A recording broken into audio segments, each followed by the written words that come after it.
IBMS.com. Today we're going to look at the second question from Digital SAT Test 2 Module 2 from the harder set of math questions. Number 2 reads, which expression is equivalent to 11x cubed minus 5x cubed?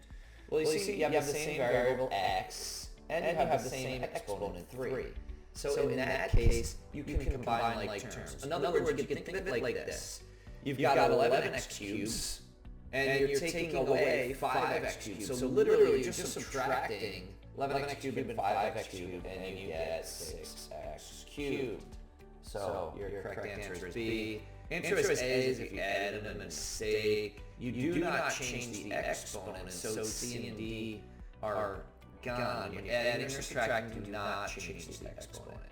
Thank you for joining us today. If you like this video, click like. You can share it with someone who has difficulty with whether or not you combine like terms. If there's any question you'd like to answer from any official SAT or SAT or ACT, leave that in the comments. I'd be happy to shoot it. If you want it, click subscribe so you don't miss anything, and check out our 1-minute video, which is below this on the playlist. IBMS Learning Center on YouTube.